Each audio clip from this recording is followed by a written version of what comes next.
j'ai 53 ans, je travaille dans un groupe qui détient donc 4 sociétés dans 3 filières différentes.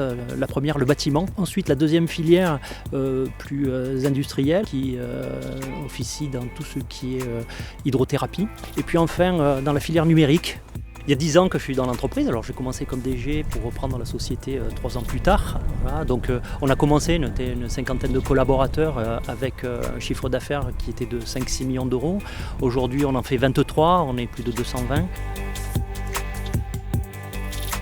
Il faut que ça reste à taille humaine, alors pour moi il faut que les personnes travaillent au quotidien, ce ne sont pas des équipes projets comme on entend de temps en temps, je ne suis pas très à l'aise avec cette notion-là. Ce sont des équipes donc, qui se construisent, s'auto-construisent et qui ont pour vocation de durer.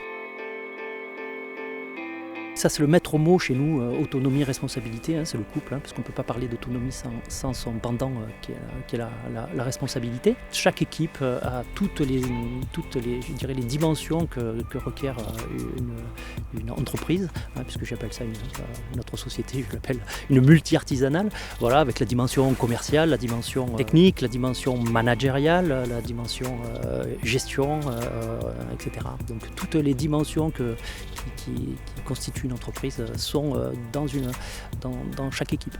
Je prends un exemple emblématique, 80% des actes d'achat sont réalisés par les personnes par les gars de terrain et les équipes. Voilà, je n'ai pas de service centralisé, autrement dit, et notamment achat.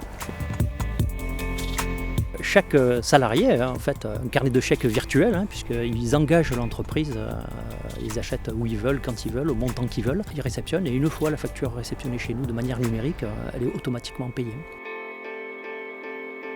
Toutes les personnes de l'entreprise, quel que soit leur niveau, ont accès à notre système d'information. Alors ça passe par un processus de formation et d'intégration qui est important, auquel je passe beaucoup de temps. J'y tiens beaucoup. Pour nous, c'est une des grandes valeurs de l'entreprise, c'est l'apprentissage.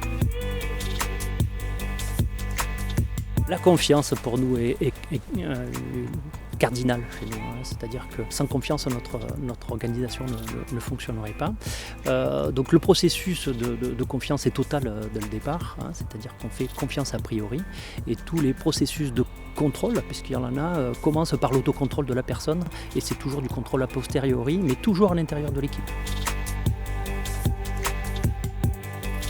C'est ce qui, moi, me passionne le plus, c'est ce changement de culture, où effectivement on a une culture du chef qui passe à une culture de l'équipe, et ça c'est une vraie transformation.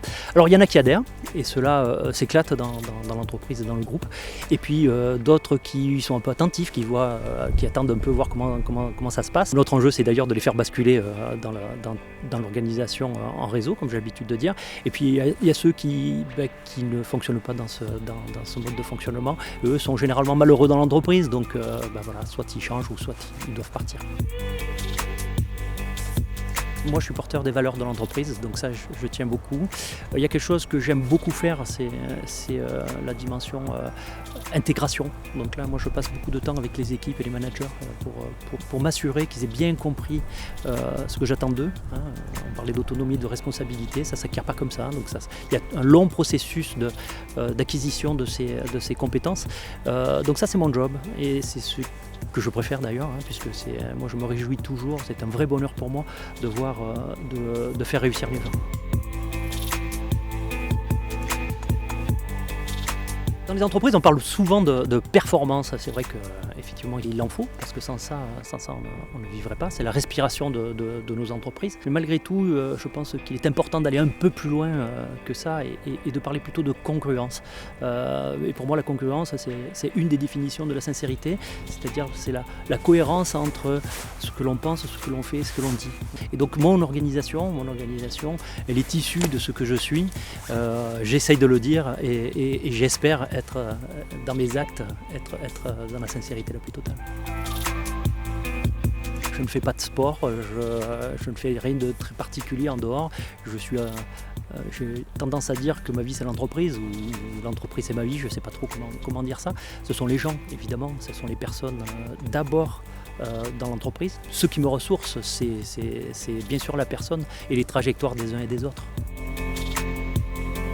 La question, moi, qui me terrifie, c'est qu'est-ce qu'on va faire dans 2 ans, 3 ans ou 5 ans. Ça me paraît fou. J'en sais rien du tout. Il y a 10 ans, j'étais incapable d'imaginer qu'on serait là où on est. Et en plus, au plus ça va, au plus je me rends compte qu'on est dans une organisation, un monde chaotique, c'est-à-dire avec des amplitudes de crise de plus en plus grandes et puis une fréquence de plus en plus grande aussi. Si bien que prédire l'avenir dans ce monde aujourd'hui me paraît fou. Donc moi, je préfère plutôt l'idée du chemin. Du chemin et qui se fait en marchant. J'aime beaucoup cette idée que notre futur s'écrit là, maintenant, au présent.